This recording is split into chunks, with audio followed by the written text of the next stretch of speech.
probably at least 2 years going back and forth on whether or not we were going to do it and how we were going to do it. And this will probably be the third time we've tried to get this one started. our our technology skills are lacking, to say the least. Yeah, that's the worst part is I don't know, I hit a certain point in my life where I have everything has passed me by when it comes to cell phone technology or computer technology, and it's kind of frustrating. I but we'll figure it out. Yeah, exactly. So this is what we're going to be doing. We're starting the Fish On podcast, and Chad's going to be co-hosting with me. We're going to be bringing in guests, basically focusing on Northwest walleye fishing. We'll probably touch on some other things as well, but we'll have guests coming on that fish tournaments, that maybe don't fish tournaments. Hopefully we'll get some bigger names on from maybe back in the Midwest and kind of go that route. So, Chad, what prompted you to go ahead and start doing this with me? Well, it's been a few years since you did your podcast. It's been 4 or 5 years, and I learned a lot from them. It was cool to hear other guys' perspectives. Everybody thinks differently out there. So there's no point where you should think that you know everything. You should take every bit of information and stuff it into a bag, and then it's up to you to figure it out. Yeah. So hearing everybody's opinion is a good thing. It's up to you to make the right choice when it comes to going out there and fishing, because there are tons of ways to catch fish. And it always, when it comes to tournament fishing, it really seems like the guy that goes against the grain a lot of the times, where he tries to find fish on his own. And if you can find fish on your own, it's typically going to pay off. So I was just reading some stuff this morning on AIM had their first tournament of the year in Minnesota, and Tom Wynn is his name. It's spelled Hyuh, or I don't even know, Hyuhn, but it's ironically called Tom. His name is Tom Wynn, and he's won, I think, 4, maybe more than 4 tournaments in Minnesota, Wisconsin in the last 5 years. I know I saw him win a couple on Cass Lake, Leech Lake, and he's a bass guy that is obviously a really good fisherman, and he kind of took his tactics over into the walleye world, and he's crushing everybody. So there's no anybody can walk into this and win. Obviously, it's sometimes it's just doing things a little bit different or different tactics. We're all kind of stuck in the same molds that we've kind of grown up in. I was for a long time, moving from Minnesota. Live bait rigging was all we used to do. And I came out here and I had to change my ways. Yeah. Yeah, it's kind of interesting too, because if you even look at some of the stuff that's been going on here in Washington, let's say the last couple of years, a lot of that has changed as far as it used to be, your worm rigs, your pulling spinners, that was huge, and it still is, and it still has its place.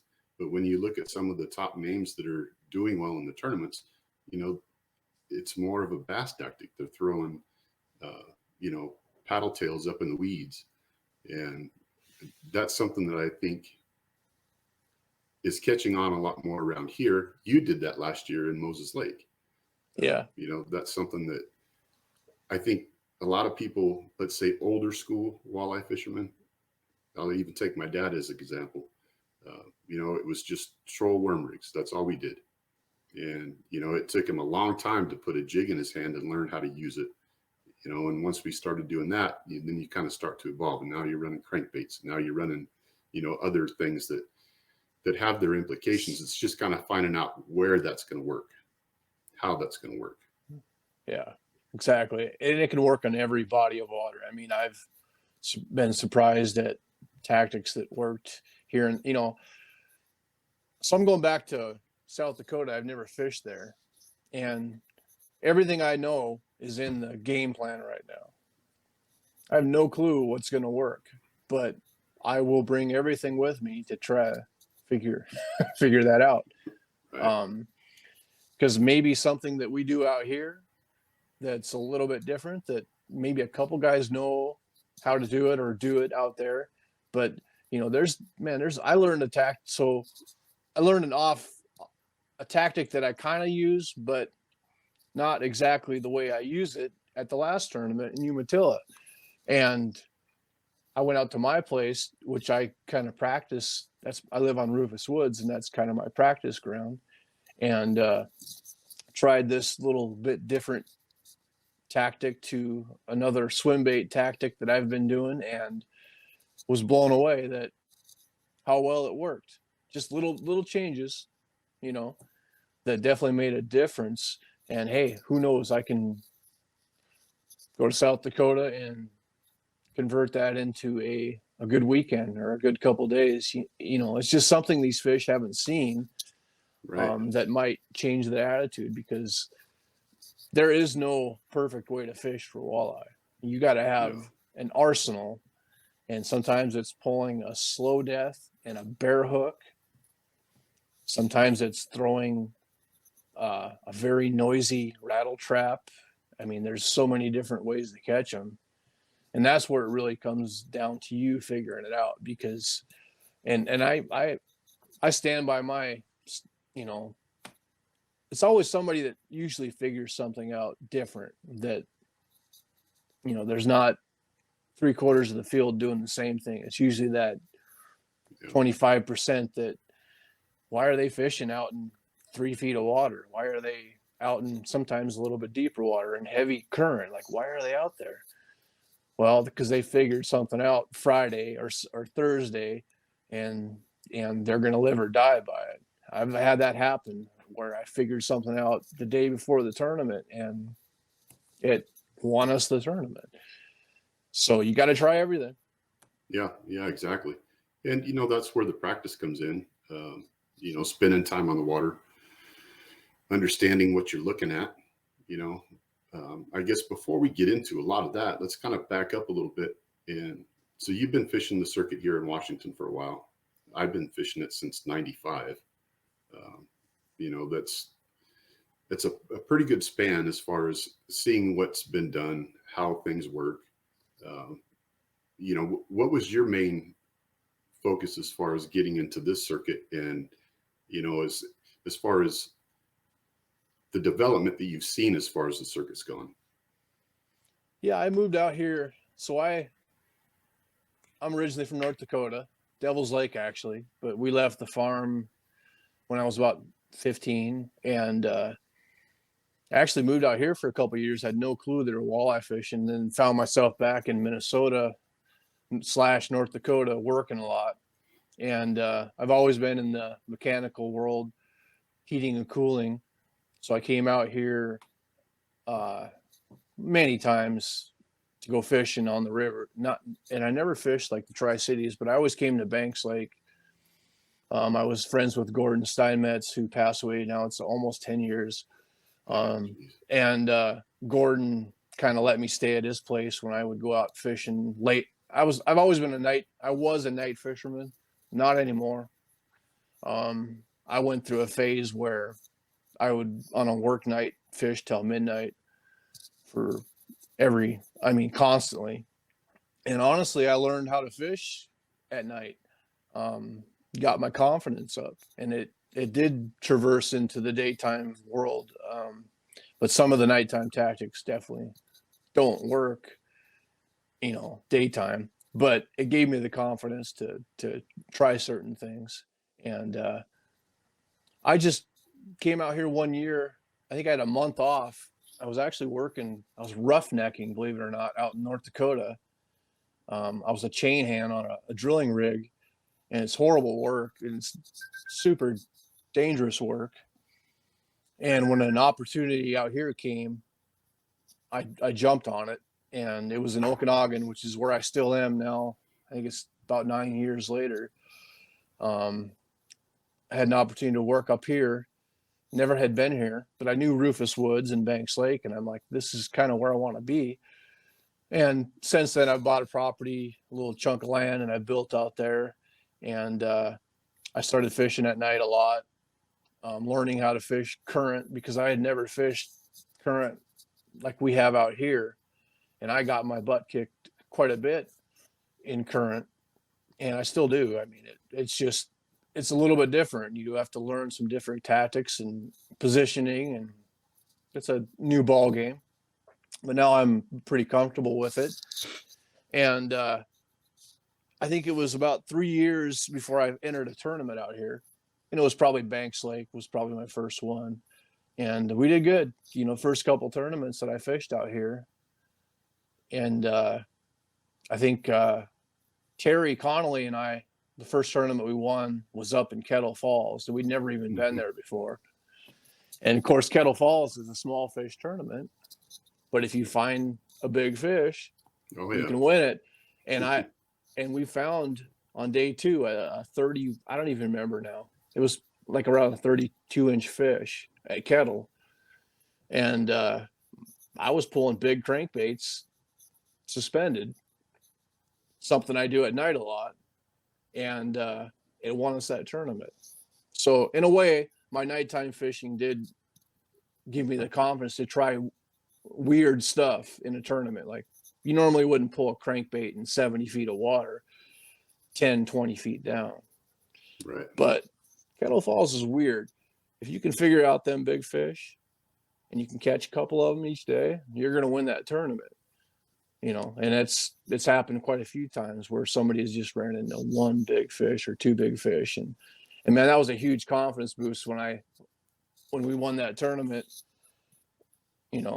that, hey, all right, I can fish these tournaments. And Terry and I fish every once in a while, and Dan Graham and I fish most of the tournaments together. And we've had a really good last 4 or 5 years. Yeah, you guys have great success.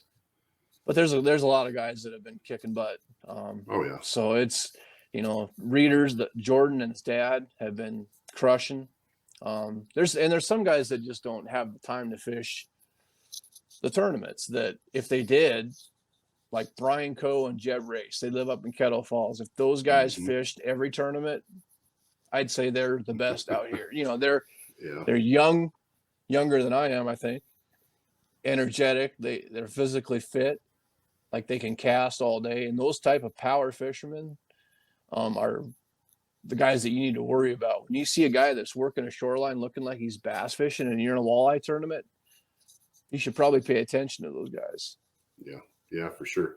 That's what we watched him do up there at Kettle, and it was the year that they won it up there. I had him on the podcast, and we were kind of talking about what he was doing and not giving out any secrets or anything, but it's interesting to see that when you talk to certain people and how their approaches to it and how different it is from, like you said, somebody like a Jeb Race or yourself. And then you look at some people that maybe never pick up a casting rod because that's all they have confidence in their trolling.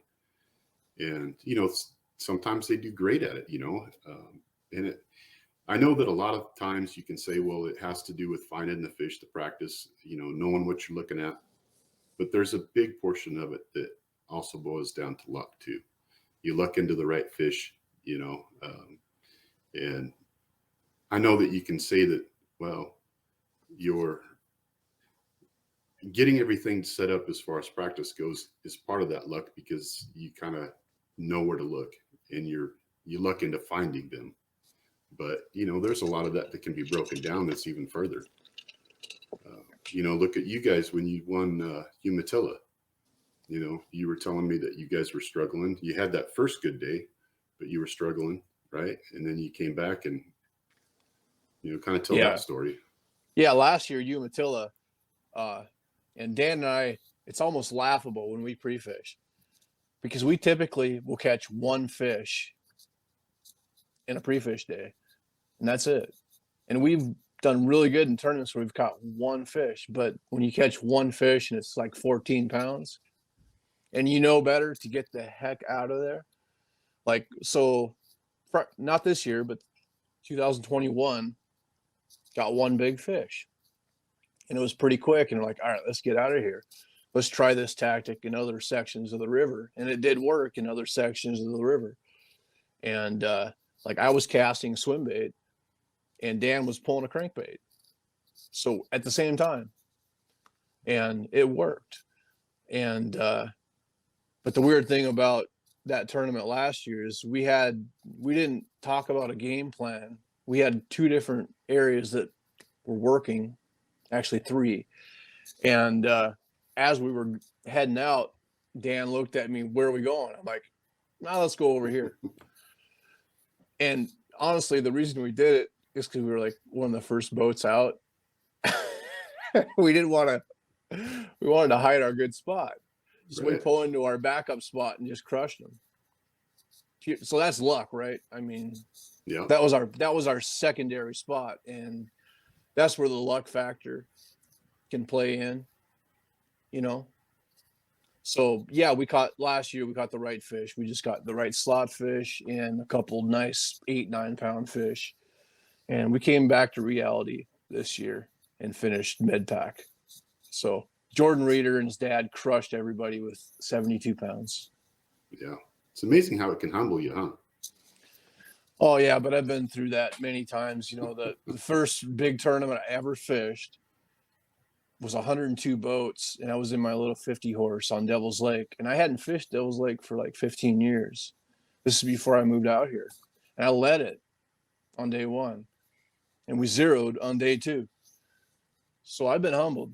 You got to have that in your stretch of tournament fishing because you'll learn from it. And like I say, it's earning your stripes. Well, and that's the biggest thing too, you know, is so we had never fished Umatilla area, probably 5-6 years ago. You know, and that was the first time that we had entered that tournament. And actually the first time that we had fished it was going down to pre-fish it. And my thought is that, you know, the best way to learn something obviously is to be on the water, but I got more learning experience out of fishing that tournament. You know, we didn't do well, but just understanding where people, you know, where they were fishing, how they were fishing it, what they were looking for, and, you know, sticking around afterwards, listening to what people are talking about. And I know it seems like you go, okay, well, geez, you know, $400 to enter a tournament, maybe for a learning experience. Yeah, maybe that's not everybody's approach, but you can learn a lot in those 3 days. Yeah, huge amount.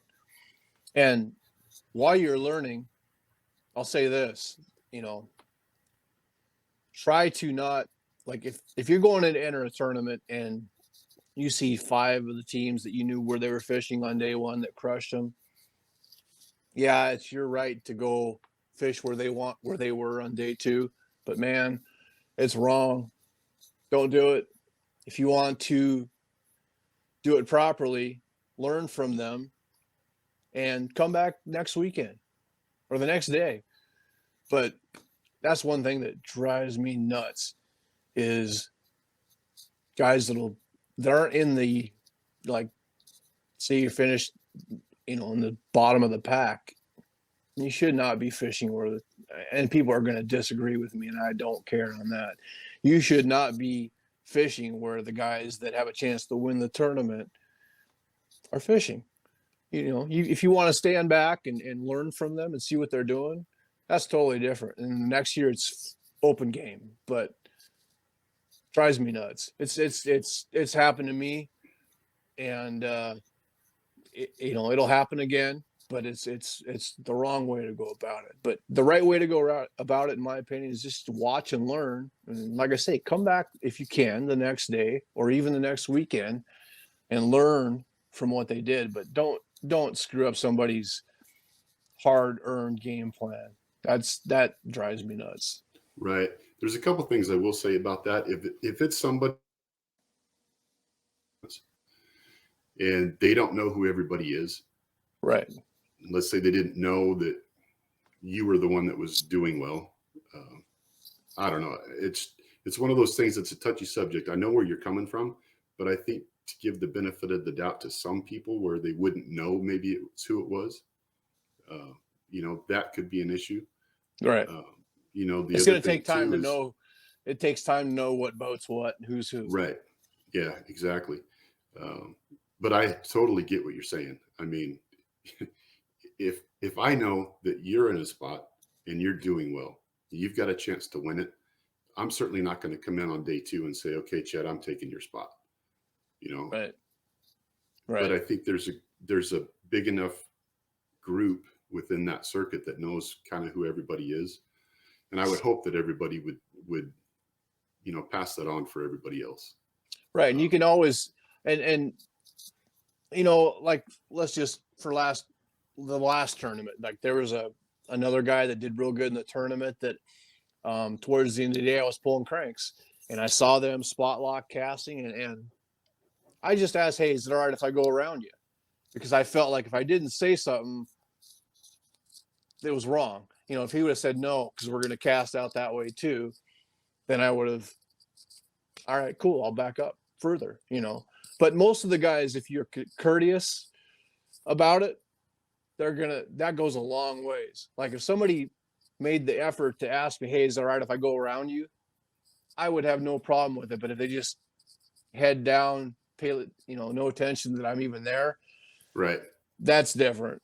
So we can there's plenty of water, and I've seen plenty of times where just moving off of the path a little bit because you couldn't go where you wanted to ended up resulting in a big fish. I've seen that happen. I know Bill Harrison had that happen to him a couple of years ago where he couldn't go where he wanted to go because of some other boats, and he won Banks Lake because he got pushed off. So karma can sometimes pay you, but it all goes towards there's plenty of water out there. Just trying to be a little bit more courteous with each other, it would be good. Yeah. Well, that brings up another point. So let's say you've got somebody new that's trying to get into the circuit, right? How would they go about approaching somebody that's been fishing for a while to say, hey, what kind of pointers could you give me? Because I know a lot of people are they're not real sure about passing on information. I would hang out after the tournament. When you win a tournament, like you just won, right? So those guys are probably going to divulge a little bit of information to you. They're probably going to appreciate that you stuck around for the whole way in, and they're going to be more apt to probably, you might be surprised what some guys they might tell you exactly what they were doing, Right. I mean, there's plenty of guys like that, because when we go out and fish these tournaments, we want to go against everybody and just prove that, hey, on this day we were better. Anybody can be the better fisherman on any given day, obviously. So it's all, fun competition. We're not fishing there isn't much money involved. I mean, Right. especially as what it takes to go fish these local tournaments. I mean, even if you win it, you're really not going to win much. I mean, once you pay taxes on it. Right. So, I mean, there aren't guys that are stuck up to the point like I'm not going to say anything. They're going to, if you stick around after a tournament, I would, if you came up to me and, hey, let's say we do good at a tournament this year, which we haven't so far, I'm not going to be, lockjawed on what we did. I might not tell you the exact method we were using, but I'll tell you where the fish were, because honestly, the fish, let's say fish are in 4 or 5 feet, you can catch them pulling cranks, you can pull planer boards, you can pitch plastics at it. That's for you to figure out. But depth is surprising. Every tournament, I can't think of too many tournaments where I thought, man, I should have fished deeper. But I can think of a lot of them where I should have fished shallower. 90%. Yep. So that's a huge thing. And I think that goes down to our stereotypes that we've kind of had embedded in our heads where the fish are. When a lot of times these big fish, they don't live by that stereotype. And that's how you win a tournament. Where the food's at. Exactly. So I mean, that's a huge factor of it, is you got to figure out what they're feeding on and where that feed is. Yep, for sure. That's what happened at the last tournament. there were tons of salmon smolt actually on that I was seeing downriver, and man, tons of it. And we kind of got stuck on that actually, and it actually killed us, to be honest, because we Right. found the bait. But that's another thing. Sometimes if you find the bait, that doesn't mean anything. There were no boats where we found all this bait. I mean, tons of suspended smolts about that big, like perfect crankbait size smolt. Never caught a fish down there. So I don't know. Thought too hard about it, I guess, because later in the day we went back to our areas that we did good the year before and we caught some fish. Mhm. So it ain't always easy. No, no, not at all. If it was, you'd be putting a W on every one of these tournaments. Matter of fact, that's I saw some big fish with both my AquaView and my live scope, and I got stubborn. I'm like, these are the fish we need to catch, and we couldn't catch them. But they were the right fish, but those fish weren't eaten, and that's killed me in quite a few tournaments getting stubborn like that. But then sometimes you get them to eat. Right. But that's where the fun comes in, I guess. Yeah, trying to figure out that puzzle. It is a puzzle. I mean, when you start to think about it, you got to put all those little pieces in, and once you get that right combination, it can be magic. Yep. So we're 2 tournaments in on this circuit so far. We had Tri-Cities and Umatilla. Average boats of what, about 35? No, I think we're over 40. Was it I know over we had 40? 42 at Umatilla, and yeah, the first one might have been in the mid 30s. So yeah, probably high 30s.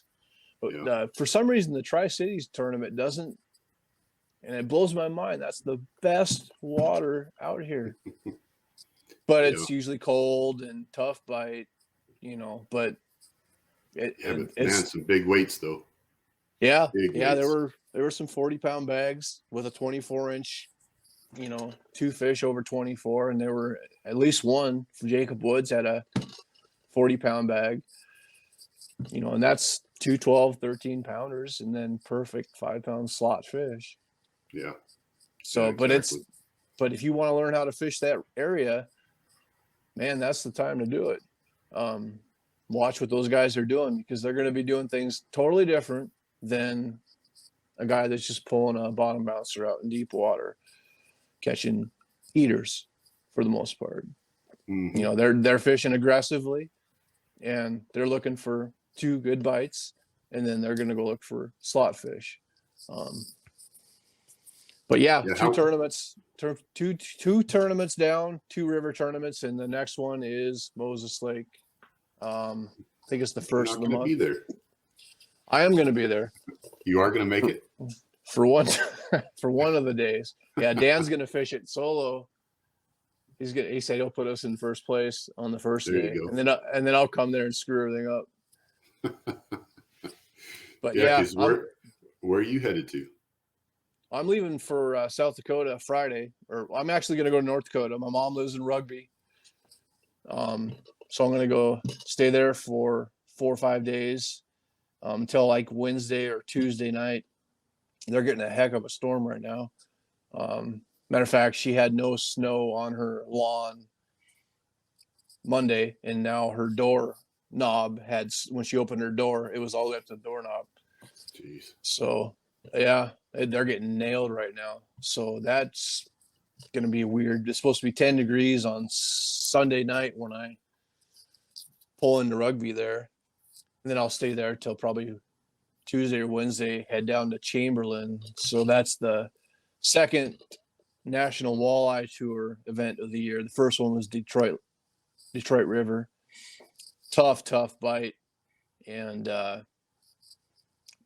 kind of glad I didn't go, to be honest with you, because it just sounded like it was a miserable week. But Yeah, I just couldn't swing it with being $5 plus gas.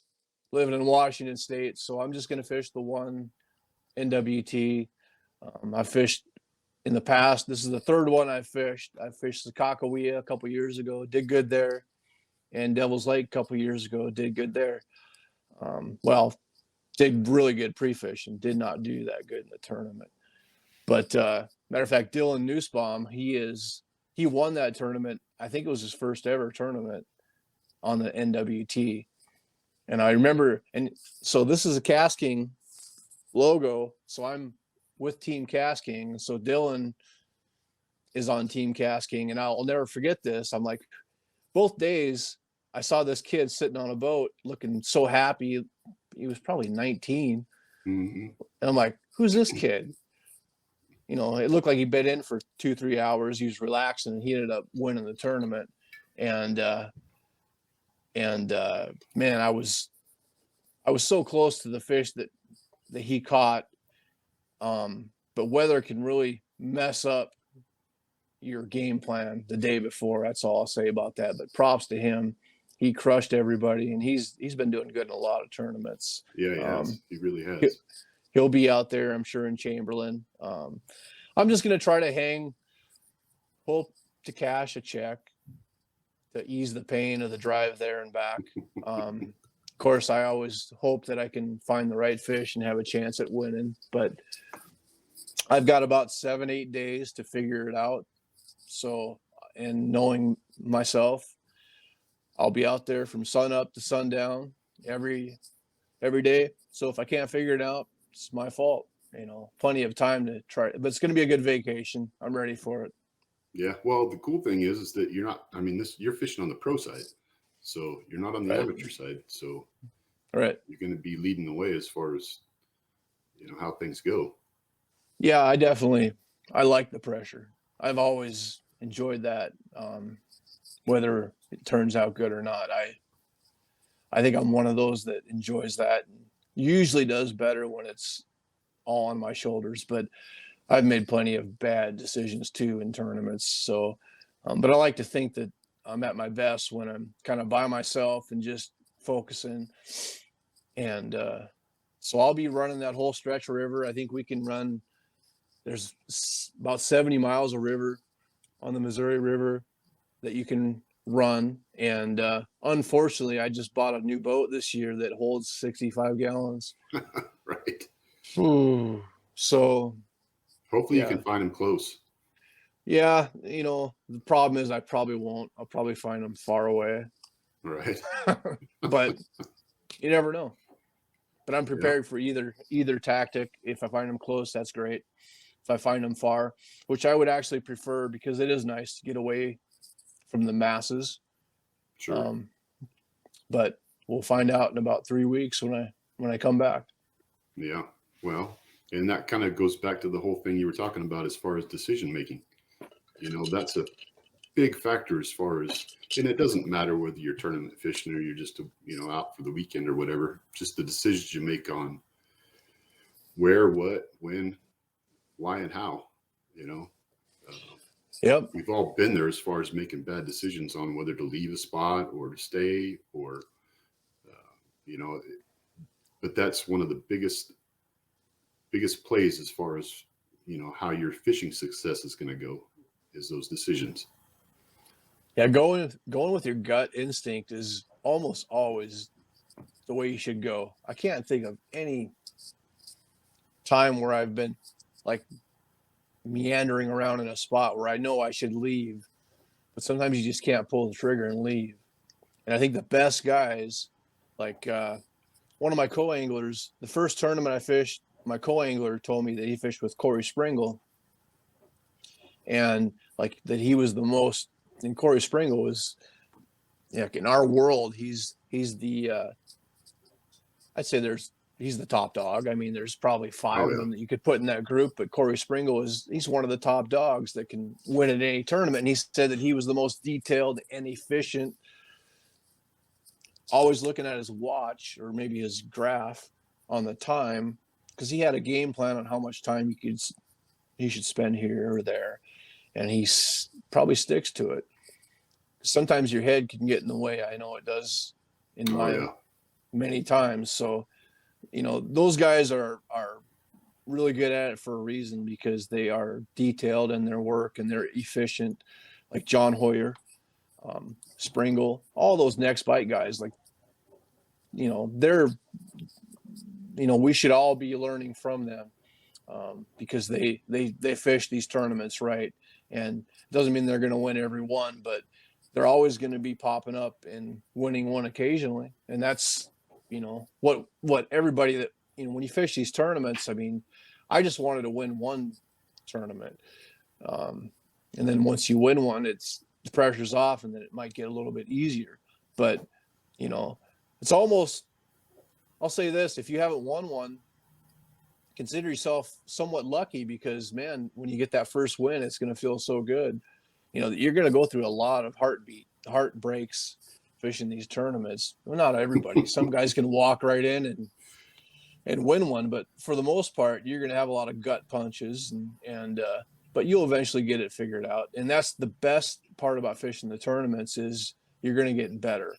Like, I've gotten way better fishing these tournaments in the last 6 years out here than I was when I moved out here from North Dakota, Minnesota. Learning these new tactics, fishing differently, that's made me a better fisherman. Definitely. Yeah. I do miss it in a way, but there's no question that fishing without live bait, I've gotten better, Well, it forces you to do certain things that you wouldn't do. Yeah. Yeah. You're not, I mean, look, let's face it. If you've got the easy way, a lot of people are going to do it. So, hey, let's put on a minnow or a leech or something like that. And it's going to make the success maybe a little bit better for them, a little bit easier. Right. When you're forced to pick up something that you have to, you're having to put the, whatever you want to call it, onto that bait, whether it's the presentation, the action, the motion, learning what the fish are doing when you're doing it and how they react to it. Right. You're not going to get that the other way. No, it's definitely, I was pretty frustrated when they banned leeches out here, because I used to slip bobber at Banks Lake all the time and loved it. And I still do miss that. It's ridiculous that they banned them, but I'm over it at this point. I've 6-7 years ago, I never was casting swim baits for a walleye. I'd cast crankbaits, and done well casting crankbaits, but now swim baits are, if you're not learning how to cast swim baits in this group, you're probably never gonna win a tournament, because it's kind of taken over, because you can be specific on spots with a crank, or you can throw a crankbait, but a swim bait, you can be specific on depths, and it's so much more efficient than just pulling a crankbait through a section of water. And obviously that works too. I mean, I love pulling crankbaits, but these guys that are really getting dialed in on casting, they're kicking butt for a reason. And it's funny you mentioned that, because it was probably 10 years ago we were fishing Moses tournament, and we were fishing a section of the lake where there wasn't anybody at, and we were throwing swim baits in 3-4 feet of water, and did really well day one. As a matter of fact, I think we were first or second. And it was kind of one of those situations where, like you were talking, people knew who we were and saw where we went. And day two, we probably had 10, 12 boats in that section, and we couldn't fish it the way we did the first day. So, but at the same time, you got to adapt and overcome it, figure something out. Yeah, you have to have, you almost have to have backup. You have to expect that, I think, when you're leading a tournament. So, and that's something we didn't have. We didn't have that in that tournament. We basically put everything on that one, and we were going to live or die on that one spot. And, that was our mistake, because we didn't have a backup. Yeah, well, it's not really your mistake. It's just the way it goes, I guess. And that's where the luck factor, like boat draw, having a fast enough boat to get where you want to go, and having respectful, competitors, that all kind of plays in. But, and I'll say this, it's like anything. When you first walk into a group, you're not going to be respected. I mean, I'm just being honest here. You're just going to be an angler. But it takes some time for people to know who you are and say, all right, because there's tournaments where people enter that I have no clue who they are. It's not like I don't respect them, but I don't know who they are. And it takes some time for people to know who is in each boat. And, but once you get a little repertoire with the group, it changes a little bit. I went through it. People didn't know who I was coming from the Midwest. And I think we've gained a little bit of, I guess, respect maybe, but you're still going to have people that don't care and think it's, hey, I can fish wherever I want. And there's nothing you can do about that. I guess you just move on. But it's very rare to expect to do good in a tournament off of one spot. Right. If it happens, you better hope that it's far away and that nobody knows where you were. It's pretty rare. You got to have, and that's where strategy comes in. Starting at a certain area, finishing in a certain area. Oh yeah. Yeah, for sure. So what are we looking at as far as tournaments the rest of this year? So we've got Moses Lake. And then we've got Potholes. Yep. And Banks after that. Banks is the 11th and 12th. Hold on a second. Let me shut this door so my dog doesn't bark at my coworker. Hold on a second.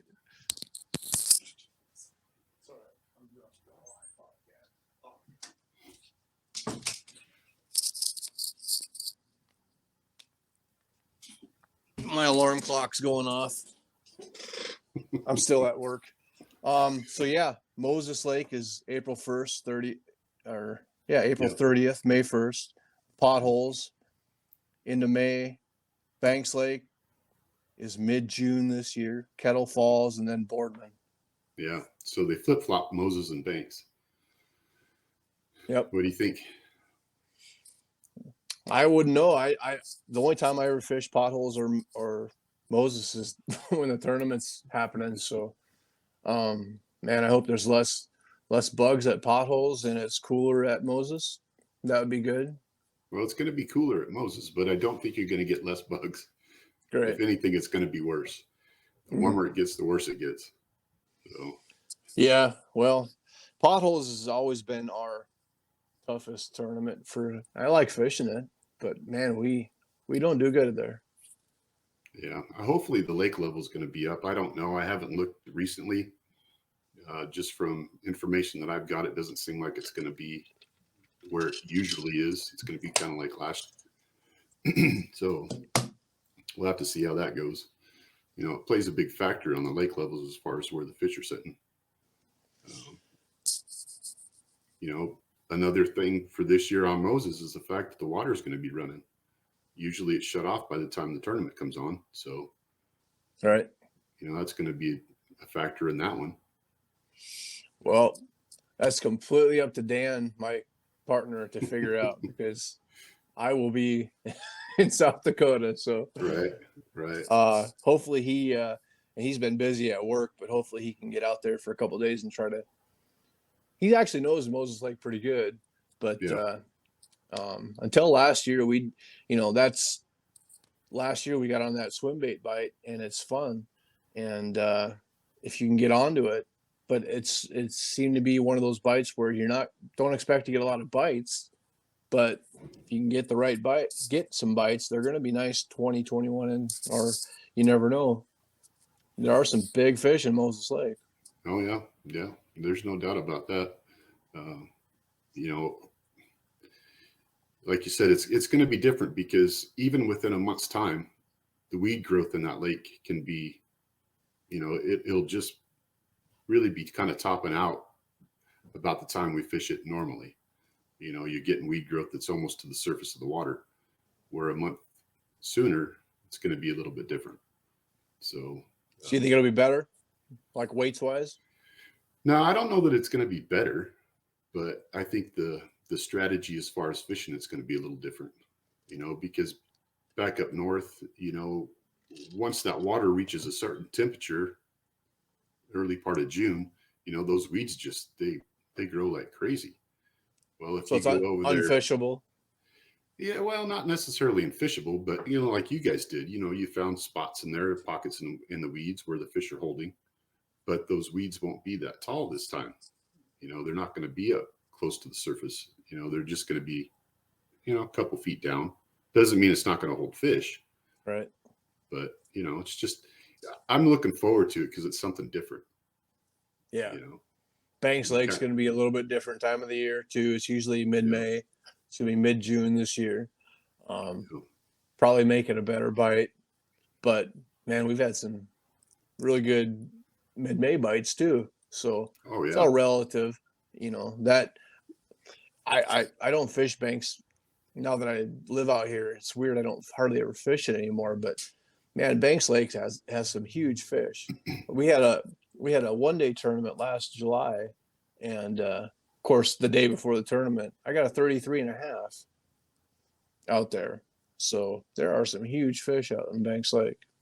oh yeah, yeah. Well, and as a matter of fact, that 1 day tournament we had this last year, you know, look at the weight that the people that won it. I mean, Yeah, they it was. smashed everybody. Well, so did Griffiths the year before that. Yep, Jacob Woods and his kid. They don't, because we did with the format we used, you could enter any fish, and he had a lot of 28-inch fish, Yeah, and crushed everybody. yeah, But and I like that personally. I you know, but that's regardless of the format, it all comes down to catching the right fish. But it really stinks when you catch a bunch of 28-inch fish and you can only count two of them. That's that's rough, but it's paid off in our favor at Umatilla last year. sure. We didn't catch a lot of overs. We had the right slot fish, so we benefited, from that rule. So I don't hate it, but it can get frustrating if you're that guy that's catching 28-inch fish plus. Right. Yeah, exactly. So the other thing too is I noticed that so the Moses tournament was supposed to come out of Cascade, but it looks like they changed it. So now it's coming out of Conley Park. Okay, I didn't know that. That's I don't know if that's that good or bad. I mean, that's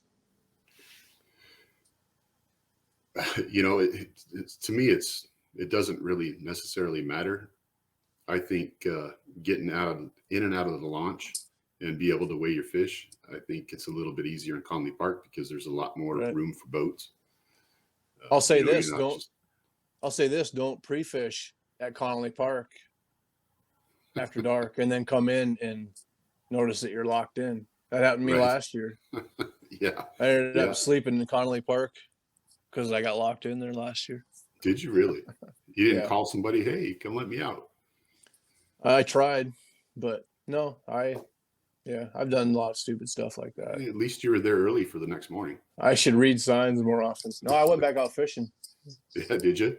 Yeah, yeah. And then I That's slept right funny. in my boat. Yeah, whatever works, man. I didn't plan it. Cool. So hopefully, this is our first podcast for this show, the Fish On podcast. So hopefully, the next couple we're going to go live, and Right. it sounds like we're going to have a couple guests. Uh, Matt Brown said he'd come on, Yeah, we're gonna try to and get the guys that did good or won the yeah, tournaments. It'd be nice to get them right after, but right, it's tough to fit it all up in one little small section. So we're gonna have to drag it out a little bit. But hopefully, we can get caught up.